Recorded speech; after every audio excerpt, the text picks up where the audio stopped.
Centennial, Colorado is our featured city of the day, and today we're going to go through what it's actually like to live in Centennial, Colorado. And during this video, we're going to check out its lifestyle, its affordability, and of course, its real estate.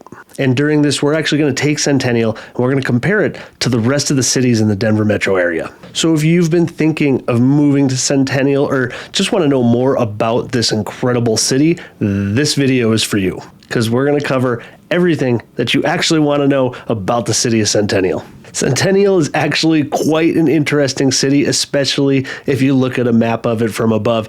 It's kind of wonky looking. On the western side, we have kind of a big normal block of what you would expect to see a city. And then as you head east over I-25, it just kind of looks a little bit convoluted. But Centennial, 30, 40, 50 years ago, was really a way far out suburb that not many people really knew much about. And so it's kind of been pieced together, annexes kind of coming together to make what is currently Centennial. But what is amazing about Centennial, I love Centennial. It is just kind of in the center of everything. Just to the west, you have Littleton, which is one of my favorite suburbs in the Denver metro area. Just to the north, you have DTC, so you are super close. Just to the south, you have E470, which runs all around the city, access to Highlands Ranch, bunch of hiking trails, Ken Carl, the foothills going to the west, and just to the southeast, another one of my favorite suburbs, which is Parker, more horse properties, things like that. And so you really get this incredible mix of everything.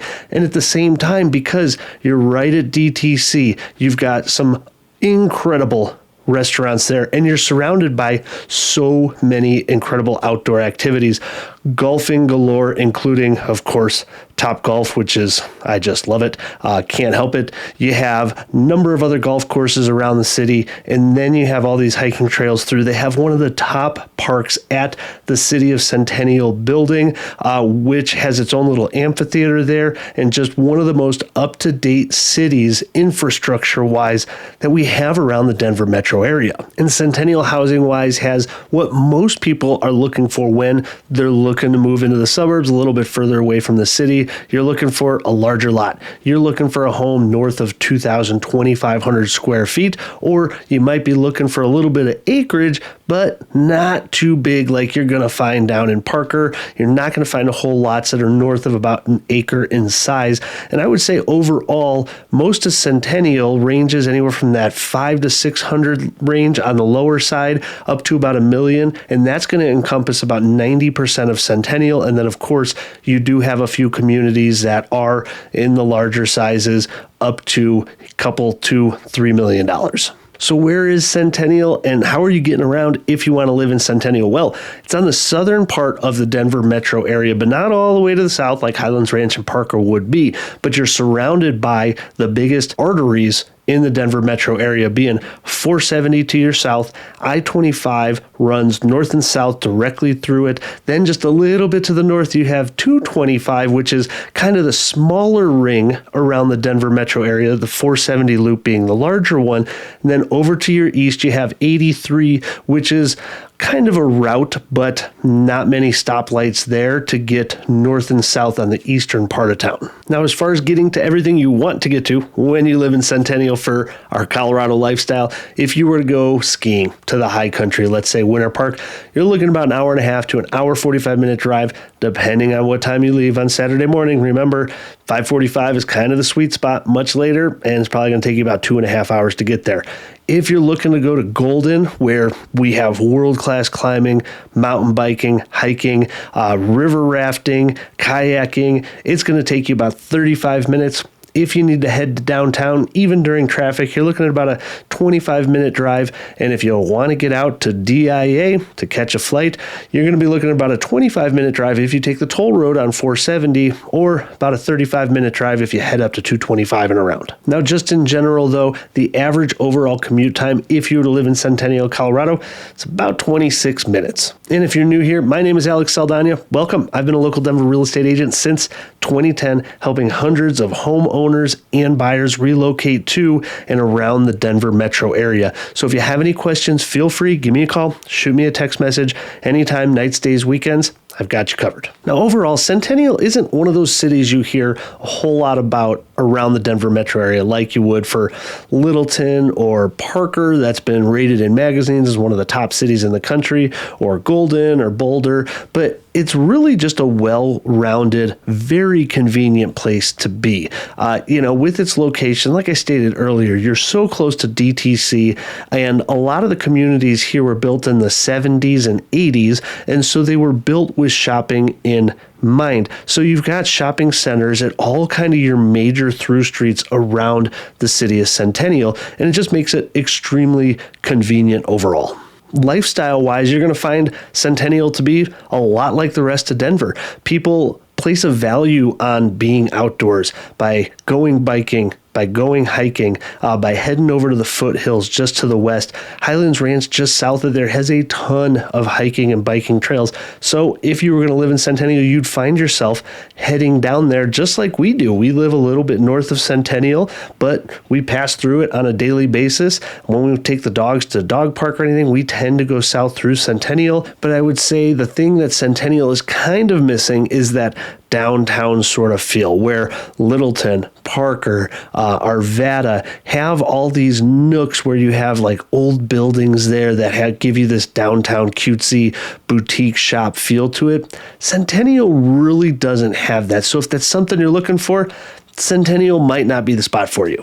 Now, everybody knows that the Denver metro area is extremely popular for people to move to from the Midwest, the West Coast, but Centennial has already been built out for quite a few years, so there's not a whole lot of new construction or land available to build a lot of new properties, and because of that, our population has just kind of hovered between 100 to 110,000 over the last 20 years. So this is always where I like to head over to niche.com, which compiles all the data for the city, gives it this amazing report card, and just has such a wealth of information. I'm going to highly suggest checking it out. In the description below, I'll have a link. You can do your own research. But looking at their full report card and the different categories, we can see here that the city of Centennial gets an overall rating of an A+. Not surprising. It's an incredible city. Most of the cities around Denver get an incredibly high score because we have a great quality of life here. Now, A+ for public schools. We're rated really well, have a lot of great schools in the Centennial City. B for housing, probably because we're on the more expensive side than the national averages are. Kind of makes sense. You live in a great place, it's going to be more expensive. A+, good for families. There's tons of parks around the city of Centennial. There's lots to do, and it's just really family friendly overall. A- for jobs, great job market overall too, with DTC just to the north of you, some of the highest paying jobs in the tech industry that you can get. C for cost of living. Well, we kind of went over that. It's kind of expensive to live here in Colorado overall. A for outdoor activities, plenty to do, real close to you. B- for crime and safety. We talk about this one a lot. The whole state of Colorado has really high vehicle thefts. Now, they're not violent crimes, which is good. We rank really, really low for violent crimes, actually, in comparison to most cities and states. But vehicle thefts, for whatever reason, are just on the high side. So that's why we rank lower on crime and safety. A- for nightlife, with DTC being so close. There's lots of bars and restaurants to go to. B+ for diversity, B+ for weather. That should be an A+. If you know me, you know I'm from Chicago originally, where hot is hot and cold is cold. Here with the dry climates, it's just so mild in comparison. You can be outside in 95-degree weather doing your thing and be comfortable. You can be outside in 25 degrees and it's kind of sweater weather. A+ for health and fitness, pretty standard around the Denver metro area. We're one of the healthier places in the country. And then B+ for commute. Overall, public transportation, things like that around Denver are not top notch. Almost everybody has a car because that's just how we're built. And now you don't have to take my word for it, because niche.com's done it all, and they actually have reviews from people who live in the city. Again, I'll have the link in the description below for you to check out. Now, to dig into the parks and recreation in Centennial, it's going to be on the high side. There are dozens and dozens of parks in the city of Centennial, but really the highlights are going to be Centennial Center Park, which is a beautiful newly built park that is just huge. It's acres big. I don't know exactly how big, but it is huge. They have this awesome water park for little ones in the summertime all free. That's the park with the amphitheater. And then just to the north of you, you have Cherry Creek State Park.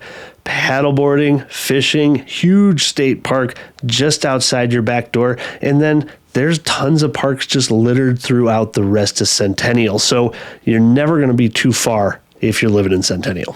Now, what about schools for the city of Centennial? Because let's face it, whether or not you have kids, schools do affect things like property value and the quality of the neighborhoods. Well, I'm pleased to share with you that Centennial is actually split between the Littleton School District and the Cherry Creek School District. More on the western side, more on Littleton, the eastern side, more on Cherry Creek School Districts.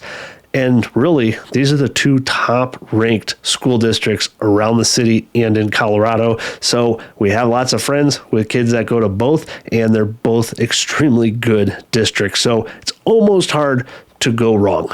And I'll also have a link below to greatschools.org, which is my trusted source for digging into different individual schools so you can dive deep to whatever suits your needs. Now, my favorite topic, of course, real estate. What has real estate been doing in the city of Centennial? Well, currently today, the beginning of 2024, our median sales price in Centennial is about $650,000. Now, that's down just a little bit from the peak in April of 2022, which is very much the same for most places around this country, which was about $675,000. So down just a little bit from the hypermarket we had just a couple of years ago, but holding pretty good. And we might break all-time highs this year in 2024.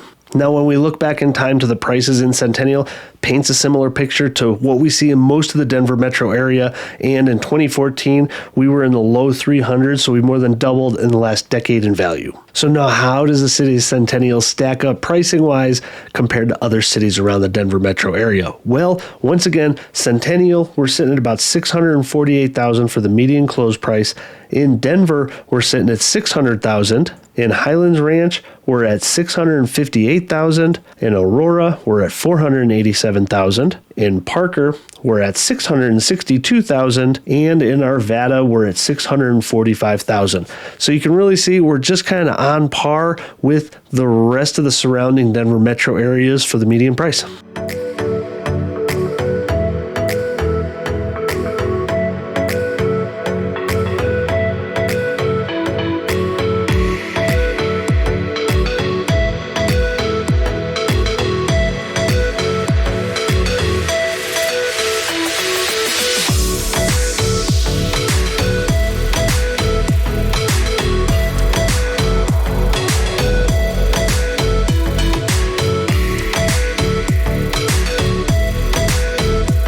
Now, by the time you see this, it's very likely that these houses will no longer be on the market because average days on market is about 2 weeks right now. But I will have a link in the description below for a preferred list of homes in Centennial, Colorado. Just click on it. It'll take you to all the active listings today. And so now is the perfect time to talk about affordability in Centennial, Colorado. Well, taking the median price of about $650,000, if you were to get a mortgage on a property, putting 20% down at a current 7% interest rate. Now, this is where it gets interesting because depending on where you're from, our property taxes are very, very likely to be way less than where you live because Colorado is the third cheapest state in the country for property taxes. So on average, you can assume about 0.5% of your property's value to be property taxes. So after calculating in property taxes with homeowners insurance of about $2,400 a year, you're looking at just under $4,000 a month for your current mortgage payment. So then with that being said, where does that leave us for our overall cost of living in Centennial? Well, looking over here, we can see that overall we are about 24% more than the typical cost of living in the country, primarily because of housing, right? That's the same story for most of Colorado these days. But on another note, we are much less in utilities, groceries are below average, and transportation is just at about the median price across the country. Now, you likely have more detailed questions about your move to Denver or around Denver, so feel free, give me a call, shoot me a text. But if this information is right up your alley for what you need to determine where you want to live in the Denver area, you got to check out this playlist. It's going to have all the cities around the city of Denver broken down just like this so you can make the right decision for yourself.